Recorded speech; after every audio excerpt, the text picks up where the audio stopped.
नमस्कार। Between the lines with नीलू रंजन में आपका स्वागत है।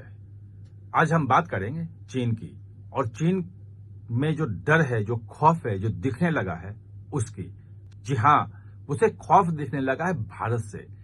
क्या है उसका स्वरूप, कैसे पता चला कि वो खौफ में है और क्या कर रहा है, और भारत को कितना वो प्रभावित कर सकता है, इन चीजों को आज हम समझने की कोशिश करेंगे। पहले एक दो चीजें आपको बता दूं कि जो ऑपरेशन सिंदूर हुआ था, उसमें पूरा का पूरा जो एयर डिफेंस सिस्टम से लेके मिसाइल तक सब चीन जो है उसको पाकिस्तान को दिया था, पाकिस्तान के साथ खड़ा था। और भारतीय मिसाइल ने, भारतीय जो है वो ड्रोन्स ने जिस ढंग से मारा, जो चाइनीज एयर डिफेंस की जो पोल खुल गई और पूरी दुनिया में जो सब लोगों ने देखा कि चाइनीज एयर डिफेंस है और चाइनीज जो इक्विपमेंट्स हैं, मतलब हथियार हैं, वो कैसे खोखले हैं, वो पहले ही हो चुका था। और उसका जो शेयर मार्केट में जो शेयर प्राइस था वो पूरी दुनिया में गिर गया था, वो बेनकाब हो चुका है। लेकिन वो तो एक अलग मुद्दा है। यहां लड़ाई दूसरी शुरू हो गई है।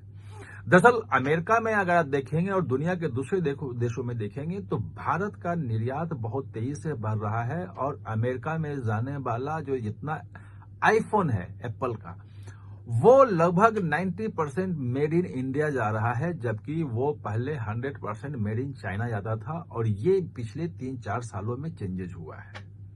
जो फॉक्सन है, वेल्स्टन है और बाकी जो कंपनियां वह हैं जो बनाती थी, जिनके बड़ी बड़ी फैक्ट्रियां चाइना में थी, उन्होंने भारत में कर लिया है और भारत में बहुत तेजी से अपने प्रोडक्शन का वो बढ़ा रही है। और इसके साथ ही जो कार का है, इलेक्ट्रिक व्हीकल जो भारत में बन लगे, अभी दुनिया में सबसे लीडर इलेक्ट्रिक व्हीकल्स बनाने में जो है वो चाइना है। BYD से लेके और कई कंपनियां उसकी हैं जो दुनिया की सबसे अधिक जो है वो इलेक्ट्रिक व्हीकल्स बनाते हैं, इलेक्ट्रिक कारें बनाती हैं और बेचती हैं। भारत की बहुत सारी कंपनियां आ रही हैं और उसमें बहुत तेजी से यहां हो रहा है। और कार मार्केट जो है दुनिया का, वो भारत उसमें बहुत ही अग्रणी है। खासतौर पे डीजल, पेट्रोल और सामान्य कारें हैं उसमें, और इलेक्ट्रिक वाहनों में भी बहुत तेजी से आगे आ रहा था भारत, और दुनिया के मार्केट में छा रहा था। तीसरी तरफ पिछले 6-7 सालों में देखें कि हॉर्टिकल्चर, जो फल है, सब्जियां हैं, ये सब जो चीजें हैं, वो भारतीय फल सब्जियों का बाहर में निर्यात बहुत बढ़ गया था। गल्फ कंट्रीज में भी और बाकी जगह भी बड़े पैमाने पे 15%, 20% का ग्रोथ उसका था, और वो बहुत तेजी से बढ़ रहा था।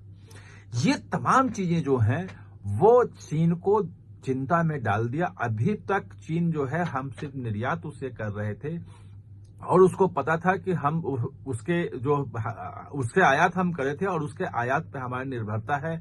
बिल्कुल पलड़ा चीन की तरफ भारी है, पूरी दुनिया में सप्लाई करता है, भारत में ही नहीं। तो हम अब उसमें बहुत ज्यादा कोई अंतर नहीं आ रहा था, और इसीलिए वो चिंतित नहीं था। अब जब भारत का बहुत ज्यादा निर्यात बढ़ने लगा है तो उसका जो है डर, वो समझिए एक डर ही है, वो दिखने लगा है। और सबसे पहले उसने किया कि जो रेयर अर्थ जो मैग्नेट है उसकी सप्लाई भारत को रोक दी। रेयर अर्थ मैग्नेट जो है वो आप जब कार का विंडो खोलते हैं ऑटोमेटिक, और जब आप बटन दबाते हैं विंडो ऊपर नीचे होता है, तो छोटे छोटे बहुत छोटे मैग्नेट्स होते हैं वो उसमें, और वो उसके मोटर्स को चलाता है। वो बहुत महत्वपूर्ण होता है और इलेक्ट्रिक कार्स में उसकी बहुत यूज होती है।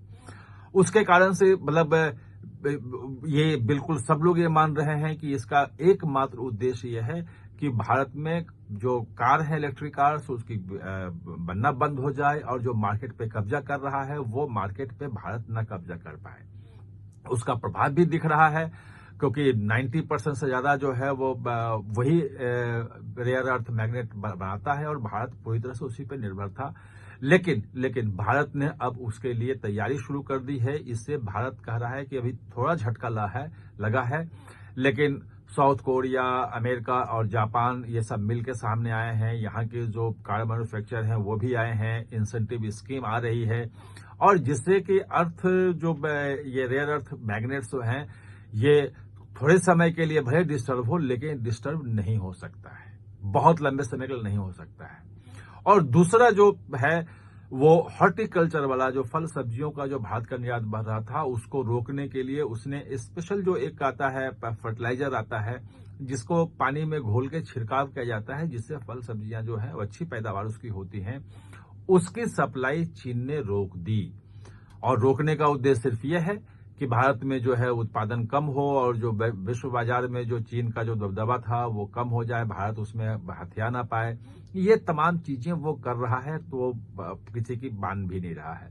खैर, भारत ने अपनी तैयारी शुरू कर दी है और उसके बाहर से कहां कहां विकल्प हैं, कैसे ला सकते हैं, भारत में कैसे बन सकता है।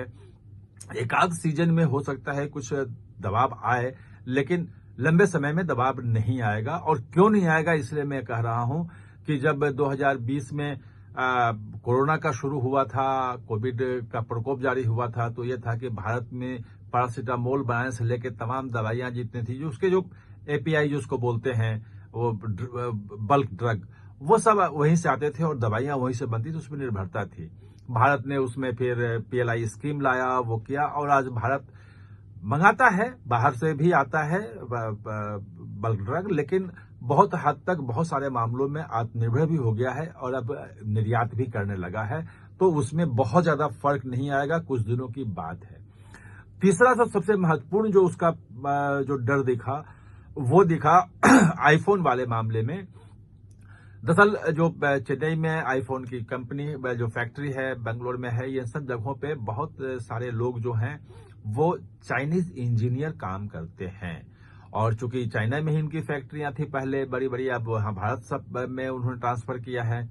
और अमेरिका जिस ढंग से चाइना पे लगा रहा है टैरिफ, तो उससे लगता है कि भारत में ही उन्हें ज्यादा लंबे समय तक और इन्वेस्ट करना पड़ेगा, और कर भी रहे हैं।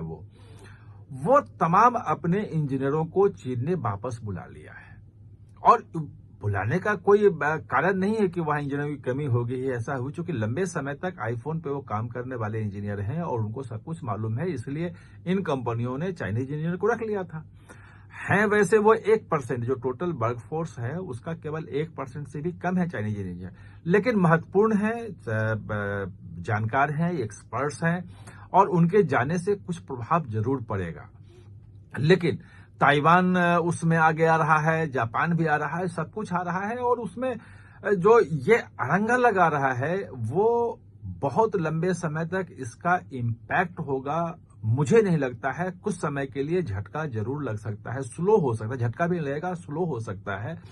लेकिन इस बात की खुशी है कि पहली बार मैन्युफैक्चरिंग से लेकर के हॉर्टिकल्चर से लेके, मतलब ये तमाम चीजों में जो मैन्युफैक्चरिंग का कहा जाता था कि मतलब वो पूरी दुनिया का जो है वो केंद्र बिंदु सिर्फ चाइना है और पूरी दुनिया के लिए मैन्युफैक्चरिंग चाइना करता है, पूरी दुनिया में सप्लाई चेन सिर्फ उसी चलता है।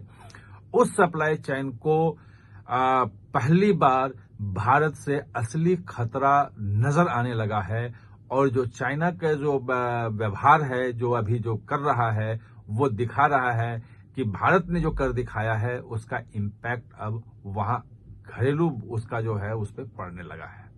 आप हमारे चर्चा में जुड़े, इसके लिए बहुत बहुत धन्यवाद। और हाँ, चैनल को सब्सक्राइब करना ना भूलें, इसका बेल आइकन दबाएं ताकि नया वीडियो कोई भी आए तो उसका नोटिफिकेशन समय पे आपको मिल जाए।